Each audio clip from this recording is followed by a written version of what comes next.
billion euros at our disposal, we will be able to increase the funding in line with our political objectives in the following manner.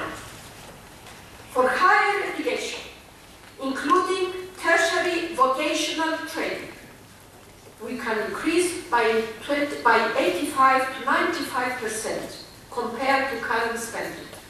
And this reflects the crucial importance of higher education to growth, jobs, and innovation.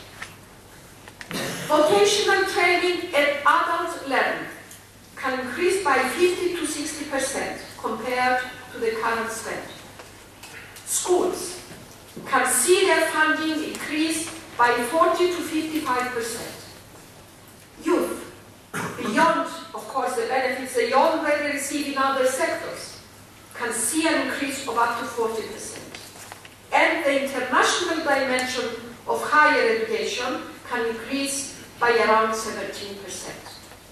All of this is possible thanks to the budget increase we secured with the Commission and thanks to a single program that puts every euro at the service of our long-term goals.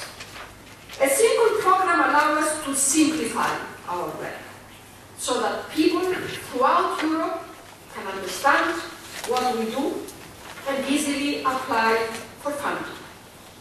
The new program will work with only 3 types of action: learning mobility, cooperation and partnerships, and policy discussion and reform.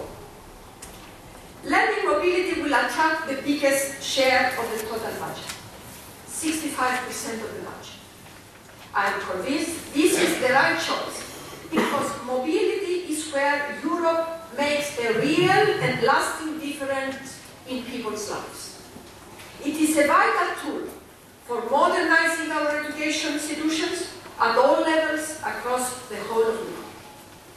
The second type of action is cooperation and partnerships. We will support strategic partnerships between a wide range of education and training bodies and between youth organizations. Large-scale partnerships between education and training institutions and businesses in the form of knowledge alliances for higher education and sector skills alliances for vocational training. We will support IT support platforms, including e-twinning, and we will also promote capacity building in third countries with a strong focus on our neighborhoods. Let me give you some concrete examples of what we mean with cooperation. We want to support partnerships between higher education institutions and businesses. And I will tell you why. We know that there is now a lot of unemployment among tertiary education graduates. Why is that? It's because there is a gap between what we teach and what is demanded. So we must create a link and a partnership between institutions, education institutions and businesses so that we have a better approach to what is needed, reform our curricula and narrow the gap between the two. These partnerships will develop new ways of producing and sharing knowledge. They will foster creativity and entrepreneurship and design new curricula and qualifications. We want to encourage a European dimension in national volunteering schemes so that we open up such schemes to international mobility. And we want to support partnerships involving regional and local authorities that bring together actors from different sectors to create new lifelong learning strategies. This will lead to a more efficient use of resources and mobility schemes of higher quality. After mobility and cooperation, the third type of action is policy dialogue between member states. This is where we come together to share best practice, discuss new ideas, and reform policy.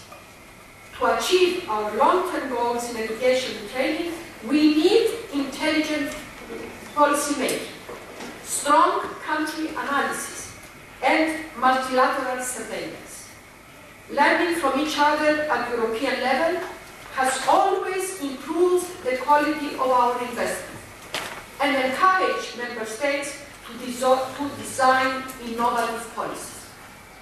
I propose to focus on a number of priorities across all sectors of education and training, and this will include modernization of higher education, the Bologna process, the Copenhagen process, the key competences for lifelong learning, our new ranking tool for universities, ICT in schools, literacy, early school leaving, and learning for life.